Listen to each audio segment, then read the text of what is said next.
Boa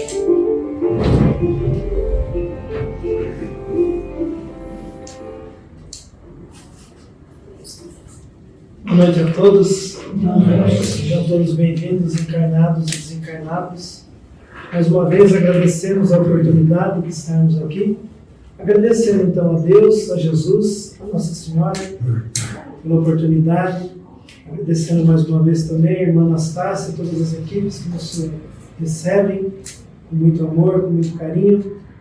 Pedindo então mais uma vez as bênçãos de Jesus para esta casa, que possa iluminar, fortalecer e amparar os trabalhos, dando a proteção àquilo que for necessário nesta noite. Protegendo também, amparando todos nós, possamos nós mais uma vez receber aqui aquilo que precisamos. Então, agradecidos nesta gratidão a Deus por mais este dia de oportunidade que nos deu, por confiar em nós. Gratidão pelo nosso lar, pelos nossos familiares. Gratidão pelos nossos amigos que nos auxiliam nos momentos difíceis. Gratidão pelos nossos trabalhos, pelo pão. Aos irmãos que beneficiam a nossa caminhada, aqueles irmãos principalmente que dizem os nossos inimigos. Muito obrigado então a Deus por nos dar essa oportunidade de confiar em nós. Possamos nós então nesta noite estar preparados para receber aquilo que precisamos e doar também o melhor. Pedindo mais uma vez então a Jesus que abençoe a todo o nosso planeta, a todos os nossos irmãos em sofrimento, os irmãos que estão sofrendo no seu leito de dor, nos hospitais, nos orfanatos, nos abrigos, nas cadeias, os irmãos que estão aí marginalizados, que não têm o teto, que não têm o lar, os irmãos que mais necessitam. Então, que nesta noite também sejam conduzidos até eles as melhores vibrações do amor e de Deus. Agradecidos mais uma vez pela oportunidade, pedimos então a permissão para iniciar.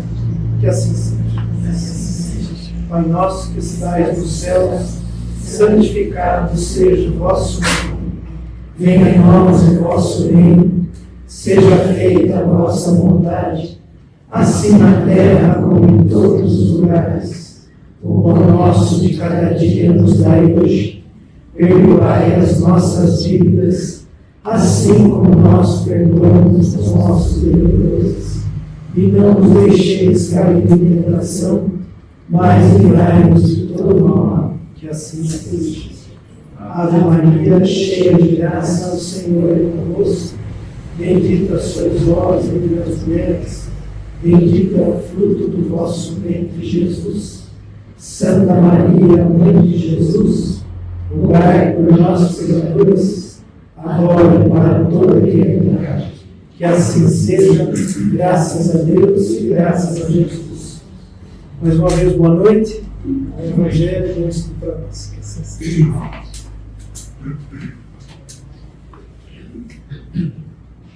Boa noite a todos. Boa noite.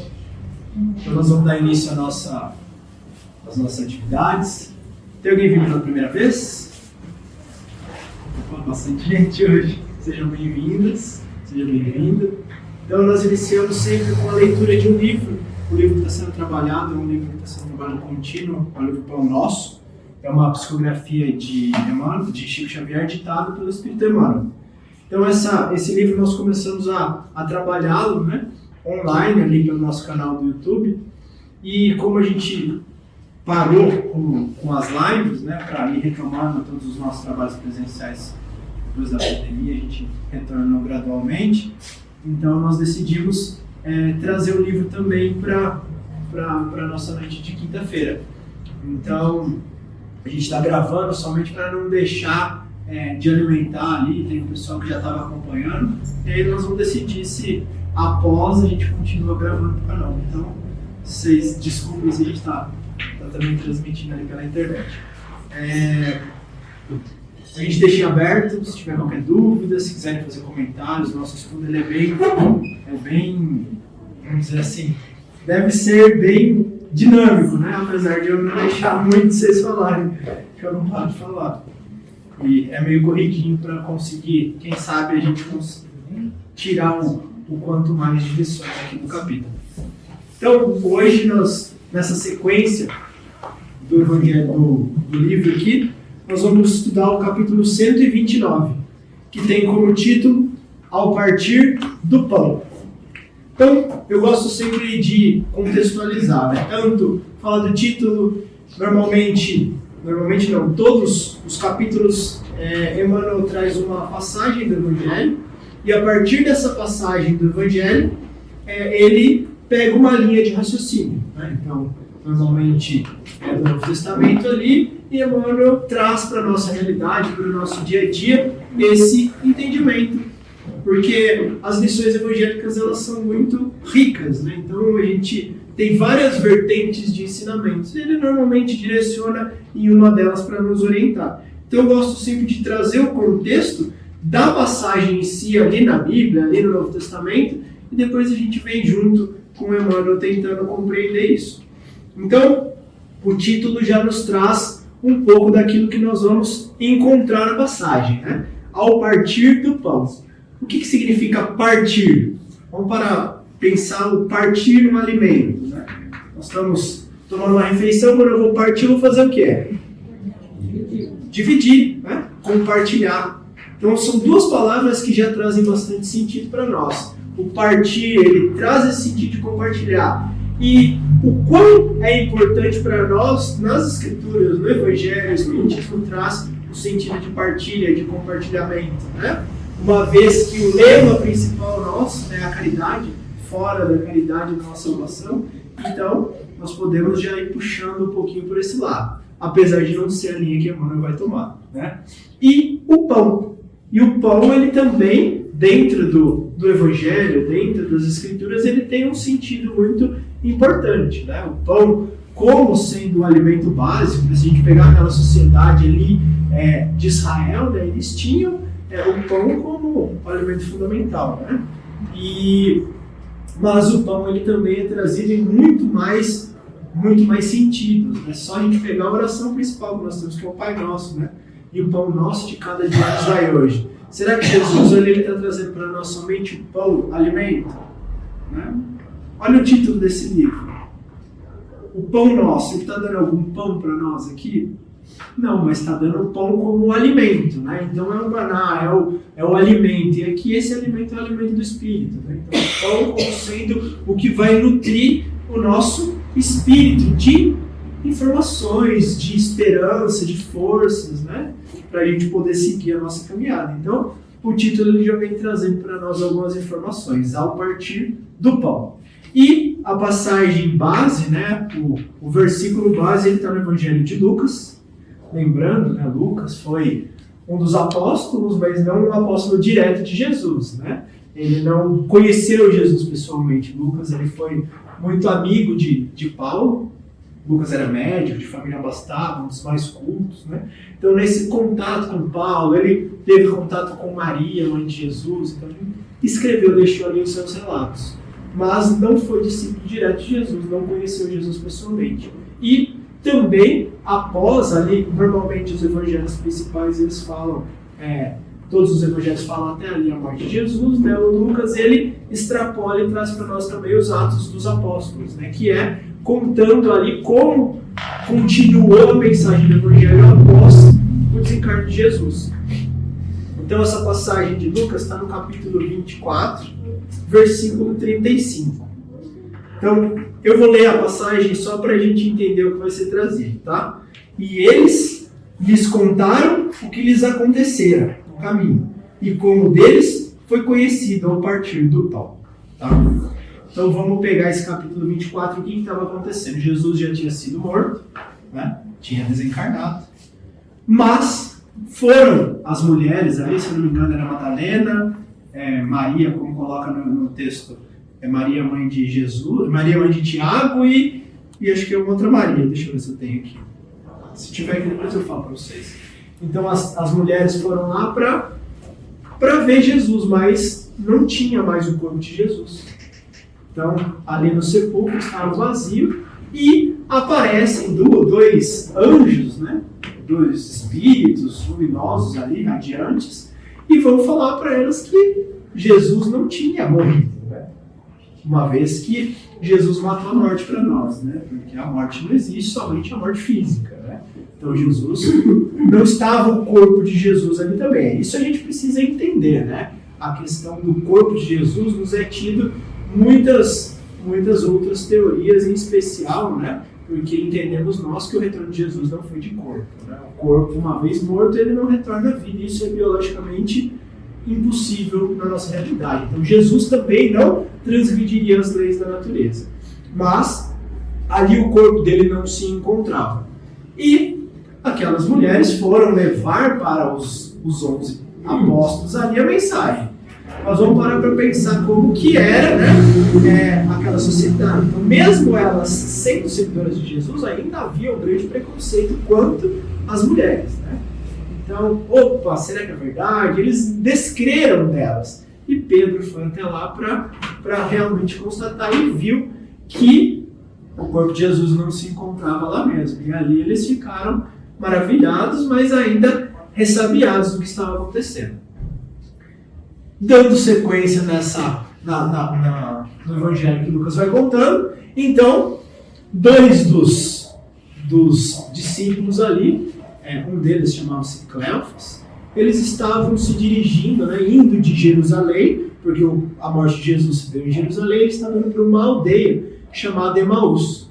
Ela distava ali mais ou menos uns 12 quilômetros de Jerusalém. Então eles estavam indo, caminhando, né, conversando, um ali junto com o outro, se interrogando sobre tudo aquilo que tinha acontecido com Jesus, porque era logo ali naquele período. Nossa, tinha acabado de acontecer a morte dele, se eu não me engano. Então, se Jesus já tinha ressuscitado, né? Então eram 3 dias após o desencarne de Jesus. E ali, tristes, eles iam, até que nisso, um peregrino que caminhava ouviu eles conversando e foi se chegando e foi perguntando, nossa, por que vocês estão nesse embate aí, estão tristes, né? E eles falaram, mas você não sabe, né? Você aqui como uma pessoa que se encontra aqui em Israel e não está sabendo o que aconteceu com Jesus de Nazaré, né? O grande profeta, aquele que traz a verdade dos céus, ele foi morto, né? Foi traído pelos grandes lá dos fariseus e acabaram matando ele, né? E nisso eles continuaram em conversação e aquele peregrino, que era Jesus, né, foi informando eles, trazendo passagens, mostrando nas escrituras que tudo aquilo tinha que ter acontecido realmente, né? E eles foram se envolvendo, foram caminhando junto com esse peregrino, mas eles não estavam com olhos, né, de ver aquele peregrino. E a gente tem que pegar que essa passagem também ela traz muitos outros sentidos, né? Como você fala, você está em Jerusalém, né? Jerusalém é tido como a terra da paz, né? Um local de espiritualização, e eles estavam saindo de Jerusalém e indo para algum outro lugar. Então, é como se aqueles indivíduos eles estivessem ali com aquele desencarne de Jesus, né? Com aquela perturbação, eles estivessem saindo da paz e da tranquilidade de pensamento, de coração, né? Estivessem como se fosse descendo a vibração deles ali, né? E aquele peregrino foi chamando eles novamente para uma realidade, para um entendimento espiritual, para um sentimento diferente, né? Mostrando que o acontecido com Jesus tinha que ser daquela maneira, né? Olha, estava traçado, ele sabia e assim por diante. E eles foram se aproximando do destino ali em Emaús, né? Chegando próximo a uma estalagem. Essa estalagem também pode significar um local de descanso, um local de repouso, um local de tranquilidade. E aquele peregrino ele dava a entender que ele seguiria para mais além. Mas aqueles 2 homens interessados, né, gostando daquela conversa, eles meio que constrangem Jesus. Não, fique com a gente, vamos, já está tarde para você seguir, né? Então, dorme aqui essa noite. E aquele peregrino senta com eles à mesa, né? Lembrando que naquela tradição você sentar-se à mesa com alguém, você tomar uma refeição junto com alguém, era algo bastante íntimo, importante, era um compartilhamento não só do alimento, mas de uma amizade, né? Vem até o nome companheiro, né? Não vou saber falar a etimologia da palavra, mas companheiro é meio que de pão, de juntar, de compartilhar ali momentos, dividir o pão, compartilhar o pão com um amigo, né? Então ali estavam eles e, como é colocado aqui, vou ler para vocês que eu peguei um pedacinho antes aqui da passagem na Bíblia para a gente entender o contexto. E eles... Aí eles pediram que ele ficasse na estalagem, sentado à mesa com eles, tomando o pão, né? Então Jesus tomou o pão, o abençoou e partiu. E lhe deram, né? Então deu para eles o pão. Então naquele momento eles abriram os olhos, né? E reconheceram. Abriu o olho no sentido espiritual, né? Aquilo que eles estavam cegos ali, com os olhos numa vibração negativa, numa tristeza, ali eles, na hora que repartiu o pão, na hora daquele símbolo material, né? O pão também com esse simbolismo, trazendo para a realidade com algo material, a hora que ele cortou o pão e compartilhou ali, eles abriram os olhos e viram que era Jesus. E quando eles reconheceram na presença de Jesus, ele desapareceu, né? Então, na mesma hora, eles voltam para Jerusalém para contar para os demais companheiros lá que eles tinham estado com Jesus, e lá eles ficam sabendo que realmente Pedro tinha voltado, constatado que Jesus tinha ressuscitado, né, tinha aparecido para Pedro também. Então ali eles contam o episódio. E eles lhes contaram, então a passagem de hoje, o que lhe acontecera no caminho e como deles foi conhecido ao partir do pão. Então eles reconheceram Jesus somente naquele partir do pão, né? Então a partir dessa passagem, Emmanuel vai trazer para nós o sentido que nós podemos também tirar disso para as nossas vidas. Muito importante, agora Emmanuel trazendo para nós, né? Muito importante o episódio em que o mestre é reconhecido pelos discípulos que se dirigiam para Emaús em desesperação. Então aqueles discípulos, né, estavam bastante perturbados com o desencarne de Jesus, né? Como que mataram o nosso mestre, o nosso líder, aquele que veio trazer a mensagem de Deus? Então eles estavam realmente sem entender o episódio. Vamos parar para pensar, né?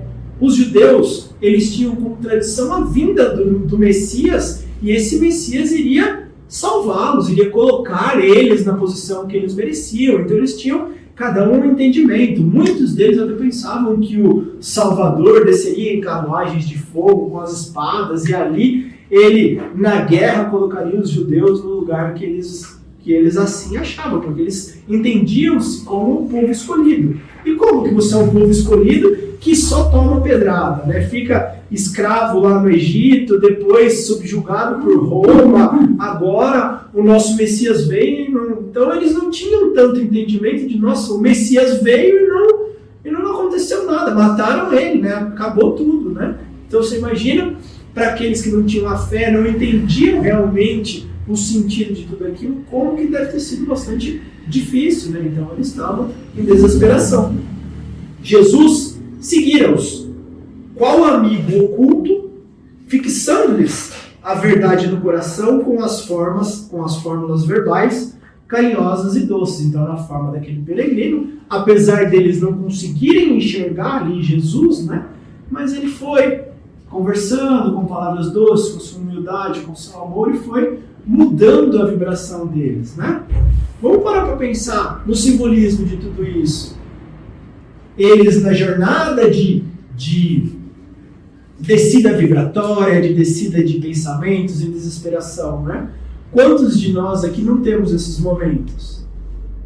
Quantas dificuldades nós não passamos no decorrer da nossa caminhada, nas nossas vidas? Porque não tem ninguém aqui na Terra que não tem esses momentos, que não tenham as dificuldades, né? Então, muitas vezes, recebemos na forma de amigos ocultos, sejam pessoas, sejam intuições, sejam acontecimentos, né, que vão nos auxiliando no nosso dia a dia a conseguirmos ir transformando a nossa caminhada.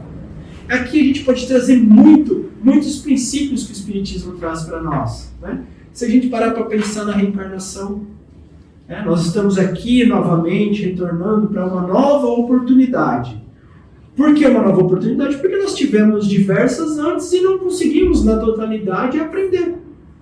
O aprendizado é gradual, é lento, muitos e muitos retornos à vida corpórea são necessários para que a gente consiga ir dando alguns passos.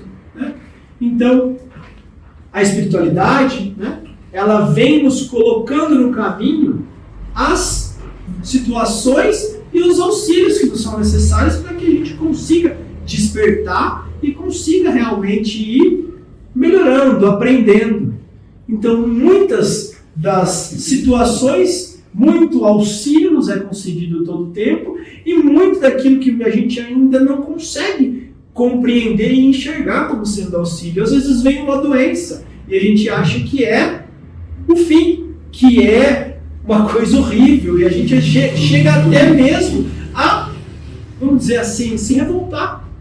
Mas às vezes é aquela doença, o motivo ou o cutucão que a gente precisa para despertar para o outro, para uma outra conduta, para um outro pensamento.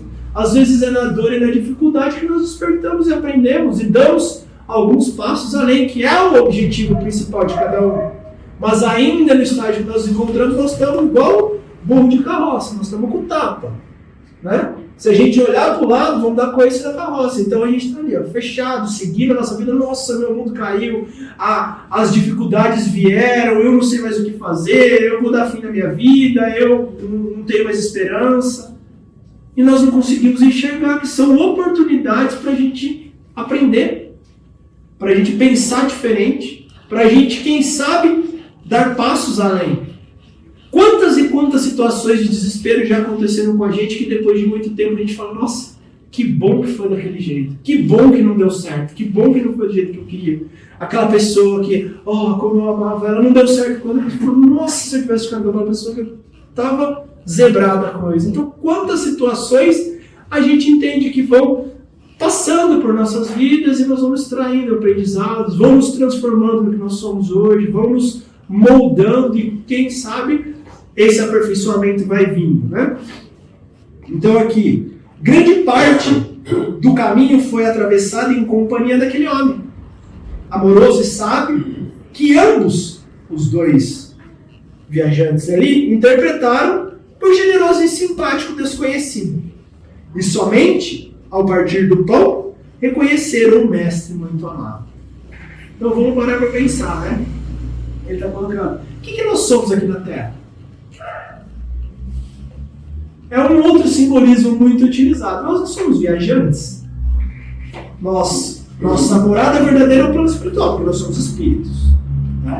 Nós viemos aqui, viajantes, transitoriedade, estamos num caminho para chegar ao fim. Qual é o nosso fim? Não tem fim, A nossa jornada não tem fim, mas a nossa finalidade é o aperfeiçoamento. Se a gente parar para pensar aqui, qual que é o nosso objetivo de vida? Uns podem dizer, meu objetivo é ser rico. Meu objetivo é viajar ao mundo. Meu objetivo é conseguir uma casa boa. Meu objetivo é ter filhos, casar. São objetivos transitórios. Mas nós temos que ter bem claro na nossa vida que o nosso objetivo aqui na Terra, se nós acreditarmos nos princípios que o Espiritismo nos traz, nos ensina, nós estamos aqui para aprender e evoluir. Então são-nos concedidas as circunstâncias e situações, estamos inseridos no lugar ideal para o nosso desenvolvimento dentro daquilo que a gente se propôs. Então, somos viajantes. Viemos aqui, estamos a caminho de alguma coisa e devemos aproveitar cada momento do nosso percurso para atingir a nossa finalidade. Então aqui, os viajantes estavam ali descendo de mal a pior nos seus pensamentos, na desesperação, e Jesus, quem que é o governador do planeta Terra? Quem está regendo todos nós? Quem que estava ali caminhando lado a lado com os viajantes? Jesus, que continua atuando não só naqueles dois, mas na nossa vida o tempo todo. Mas nós, às vezes, só conseguimos vê-lo no partir do pão. Porque eles andaram lado a lado com Jesus o tempo todo, mas que hora que eles reconheceram? Na hora do material, na hora do partir do pão. Então eles podiam ter ali, a hora que estavam comentando sobre as Escrituras, Fala, nossa, Jesus, vamos unir para dentro de nós o conhecimento que ele tem, o amor que ele tem, o auxílio que ele tem. Porque enquanto ele estava encarnado ao lado deles, eles eram fortes. Eles realizavam prodígios, eles expulsavam demônios, eles levantavam doentes. Mas a hora que Jesus morreu, acabou tudo. E o que acontece na nossa vida? Enquanto está tudo bem, está ótimo, Deus é tão bom. E a hora que vem a dificuldade? Onde está você, Jesus? Na hora que eu mais precisei, você não estava comigo. Não tem a música lá, o Rastros na Areia, né? E na hora realmente que nós mais precisamos, onde ele estava, né? Nos carregando. Então, muitas vezes a gente não consegue entender que mesmo nas dificuldades, ele está do nosso lado, né? Os dois aprendizes não conseguiram a identificação, nem pelas palavras, nem pelo gesto afetuoso. Contudo, tão logo surgiu o pão materializado, dissiparam todas as dívidas e creram. Então, na hora que ele materializou o pão ali, né? Aí eles conseguiram enxergar. Não será o mesmo que vem ocorrendo no mundo há milênios? Compactas multidões de candidatos à fé se afastam do serviço divino por não atingirem, depois de certa expectação, as vantagens que aguardavam no imediatismo da luta humana. O que eles estão falando? Nós, candidatos à fé, estamos aqui buscando Deus, Jesus, mas será que na hora que as coisas não saem, né, como nós esperamos, nós continuamos mantendo a nossa fé? Não. E é isso que ele está falando, né? Ó, candidatos à fé. Porque o que é fé? O que é fé? O que é ter fé? A certeza daquilo que esperamos, a prova das coisas que não vemos. Como é seu nome? Marcos. O Marcos trouxe para nós. Pode repetir? A certeza daquilo que esperamos, a prova das coisas que não vemos. Então nós esperamos algumas coisas. Nós não vemos acontecer. E nem sempre vai ser como a gente quer. Mas mesmo assim nós continuamos ali. Crendo fiéis. Porque a fé vem de fidelidade. Não vem de eu quero que aconteça tal coisa. Porque se eu quero que aconteça tal coisa, e se não acontecer? Eu tenho tanta fé que eu vou me curar. E se eu não me curar? Perdi minha fé? Não. Mas eu queria que eu me curasse. Eu rezei. Eu me entreguei a Deus. Eu entreguei meu filhinho a Deus. Mas e se eu não me curar? E se o meu filhinho não se curar? Eu continuo amando a Deus e crendo em Deus, mas ele não fez o que eu queria. É complicado, não é? A fé vem de fidelidade. Apesar de eu querer muito uma coisa, a coisa não foi como eu queria, mas mesmo assim, sou fiel a Deus. Confio em Deus e eu sei que entre as minhas vontades e as vontades dele, a dele é a mais certa. E ele tem algo muito maior e mais sábio para mim e para aqueles que estão ao meu lado. A fé é isso. É confiar. Né? Então, quando nós confiamos, nós temos a fé, né? Ele fala, nós somos... Olha que legal essa palavra, né? Candidatos a ter fé. Porque nós não temos essa fé. Jesus falava, né? Se a fé de vocês for do tamanho de um grão de mostarda, né, vocês poderão mover montanhas. Então, vamos ter quem tiver uma fé do tamanho de um grão de feijão, move o Everest. Não, né? As montanhas internas que nós temos. Quem tem fé pode realizar prodígios, pode sair de situações que muitas vezes acreditávamos que não tinha saída. Isso é a fé. Por quê? Porque eu confio em Deus. Se eu estou passando por isso, é porque eu preciso. Se eu estou passando por isso, é porque Deus tem planos mais importantes para mim. E Ele não dá o fardo que eu não posso carregar. Mas eu tenho que ter força, eu tenho que ter coragem. E é isso que Ele nos dá para a gente conseguir passar pelas nossas dificuldades. E aqui ele estava falando, candidatos à fé, que quando as coisas não saem como a gente espera, desistimos, né? Deixamos, abandonamos ou descremos naquilo que muitas vezes estávamos buscando. Expectação de vantagens que aguardavam no imediatismo da luta humana. Mas eu risei tanto e Deus não fez como eu queria. Ele não fez como você queria, né? Mas vai ser do jeito que precisa de ser. Porque do jeito que precisa de ser é aquele que vai ter melhores resultados. Mas eu morri. Mas eu continuo doente, mas eu estou sofrendo.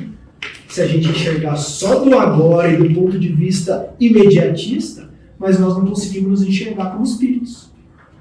Jesus matou a morte. Então ele falou, ó, a vida continua. Estou ressuscitando, estou voltando para mostrar para vocês que não acaba. E os anjos do céu vieram para dar uma... Quem são os anjos? Seres criados à parte? Não, são espíritos. Que estavam ali para passar a mensagem. Jesus voltou, porque nós só não voltamos porque nós não temos o potencial que Jesus tem para saber como fazer, para ter a permissão de fazer como Jesus o fez. Né? Sem garantia financeira, sem caprichos satisfeitos, não comungam na crença renovadora, respeitável e fiel. Então não aconteceu lá no centro espírita, fui lá no irmã Anastácia, conversei com a irmã Anastácia, tomei passe, fiz o tratamento, mas não curei. Como diz o ditado, os médios lá não são tão fortes. A gente quer o que aqui dentro? Cura imediata. Eu fui lá, estava cheio de problema na minha casa, eu cheguei lá, mas não acabou os problemas. Quantas vezes você falou? Foi uma. Passei no atendimento fraterno, tomei posse até água fluidificada, mas não saiu os problemas lá de casa. Então a gente quer que a coisa se resolva. Mas não deu lá certo, mas eu vou lá no outro centro. Se não der lá no outro centro, eu vou na Umbanda. Se não der na Umbanda, eu volto para a igreja católica. Se não der, eu vou lá no Evangelho. Alguém vai resolver o meu problema. E onde está o problema? É em nós mesmos. Nós estamos aqui para aprender. Às vezes o problema é a solução. Por quê? Eu preciso me desenvolver. O que eu posso tirar desse problema? O que eu vou aprender com esse problema? E nós estamos colocando na mão das pessoas. Faz uma prece lá para mim. Faz uma prece, eu não estou bem. Mas vamos lá no centro. Não, faz uma prece, eu confio em você. Sua prece é boa. Bom, a gente faz a prece, mas vai funcionar. Às vezes ajuda, ameniza, consola, conforta. Às vezes é o primeiro momento que aquela pessoa precisa. Mas onde está a mudança? Se a gente veio aqui para evoluir, para crescer, quem tem que participar? É nós mesmos. Então aqui nós estamos colocando, né, as nossas... Sem garantia financeira, o que ele está falando? Né? Não vai ser do jeito que a gente quer. Né? Sem caprichos satisfeitos, porque às vezes eu quero que seja assim, Deus. Então eu estou impondo a minha vontade. Né? Ah, não, mas não é que eu quero ser curado. Tudo bem, mas é a sua vontade. Mas será que é da vontade de Deus? Não comungam na crença renovadora, respeitável e fiel. É necessário combater semelhante miopia da alma. Nós estamos cegos da alma. Cegos não, né? Enxergamos coisas distorcidas. Louvado seja o Senhor por todas as lições e testemunhos que nos confere.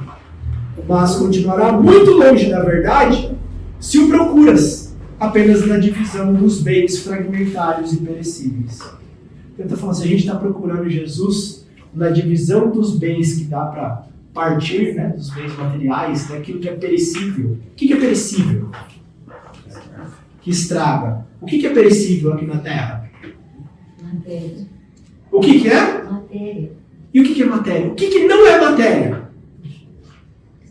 Nós temos 3 elementos que constituem o todo. O primeiro é Deus Criador. O segundo é matéria. Qual é o terceiro? Espírito.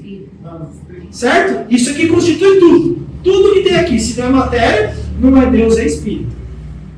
Então, se a matéria ela é perecível, Deus é único. O que resta daqui? Nós, espíritos, que retornaremos ao plano espiritual e continuaremos a nossa caminhada. Então, é o que ele coloca aqui, né? Todas as lições e testemunhos que nos conferem, mas continuarás muito longe da verdade se procuras apenas na divisão dos bens fragmentários e perecíveis. Se a gente não estiver aqui entendendo que a nossa essência é espírito, que nós somos espíritos e temos um corpo, não somos um corpo que temos espírito, que estamos aqui para aprimorar o nosso espírito, nosso objetivo fundamental é esse. Então as dificuldades muitas vezes, mesmo flagelando o corpo físico, doendo, machucando, elas servem para quê? Para burilar, lapidar, para auxiliar na evolução do nosso espírito. Então esse texto ele traz para nós, né? Ao partir do pão, que não seja só no partir do pão o nosso despertar. Entendamos, né, que nem sempre as coisas sairão como nós queremos. E que o mestre amigo ele está através da ação direta e indireta, às vezes um conselho amigo, uma pessoa que aparece para nos dar a mão, uma situação, uma leitura, um evangelho que ouve. Hoje fui lá no centro, ouvi o Eric falando lá, aquilo tocou no meu coração, me ajudou a enxergar uma coisa que há muito tempo estava me fazendo mal. Eu estou mudando uma conduta, alguma coisa que não estava legal, o Marcelo falou outra coisa. Não sei. Mas Deus está colocando no nosso caminho o tempo todo as condições necessárias. É o amigo oculto que caminha com a gente, seja físico, seja espiritual, seja em forma de pessoa, seja em forma de intuição, seja em forma de uma oportunidade de uma conversa com o Espírito amigo para trazer uma luz para a gente poder continuar a nossa caminhada. Mas não podemos esquecer que Jesus está sempre conosco. Certo? Uma ótima noite para nós e vamos agora passar para o nosso Evangelho. Muito obrigado.